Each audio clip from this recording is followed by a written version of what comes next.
একটা ছেলে ও একটা মেয়ে দুজন দুজনকে খুব ভালোবাসতো। দুর্ভাগ্যবশত মেয়েটি মারা যায়, ফলে ছেলেটির মন খারাপ হয়ে গেল এবং সে তার কান্না কখনোই থামাতে পারছিল না। সে সারা রাত দিন শুধুই কান্না করত। তার উপর অনেকেই সহানুভূতি দেখিয়েছে, কিন্তু কোনো যুক্তিতেই সে তার কান্না থামাতে পারছিল না। একদিন রাতে ঘুমিয়ে সে স্বপ্ন দেখল। সে দেখল মেয়েটি তার বয়সের আরো অনেক মেয়েদের সাথে স্বর্গে রয়েছে। সে একটু স্বস্তি অনুভব করলো, কিন্তু সে লক্ষ্য করলো যে সমস্ত মেয়েরা পরীদের ড্রেস পরে আছে এবং তাদের সবার হাতে একটা করে জ্বলন্ত মোমবাতি রয়েছে, কিন্তু তার প্রিয়তমার হাতে যে মোমবাতি রয়েছে সেটা জ্বলছে না। সে জিজ্ঞাসা করলো, তোমার মোমবাতিটা জ্বলছে না কেন? মেয়েটি বলল, আমি যখনই মোমবাতিটা জ্বালাই তোমার চোখের জল এটাকে নিভিয়ে দে। প্লিজ তুমি আর কান্না করো না।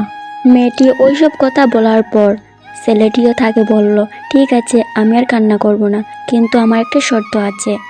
মেয়েটি বলল, কি শর্ত আছে বলো? তারপর বলল, তুমি রোজ রাতে আমার স্বপ্নতে আসতে হবে। তারপর মেয়েটি বলল, ঠিক আছে, আমি আসবো, কিন্তু এইসব কথা তুমি কাউকে বলতে পারবে না।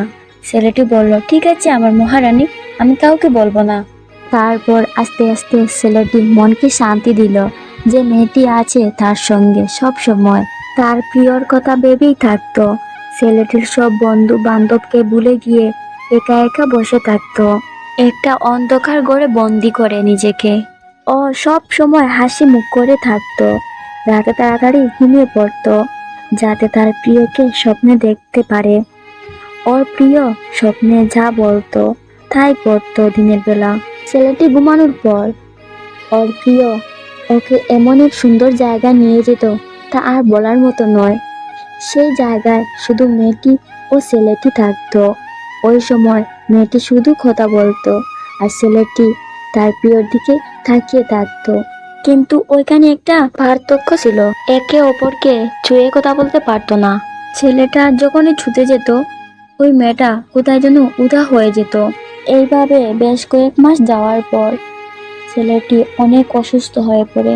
তারপর মেয়েটি নিয়ে যায় তার সঙ্গে তার প্রিয়কে। ওইখানে শুধু মেয়েটি ও ছেলেটি থাকে, তাদের মাঝে আর কেউ ঢুকতে পারে না। তারা দুজন দুজনকে অনেক ভালোবাসে।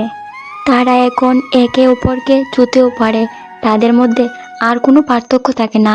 এইভাবে তাদের অপূর্ণ ভালোবাসা মরে যাওয়ার পর পূর্ণতা পেল।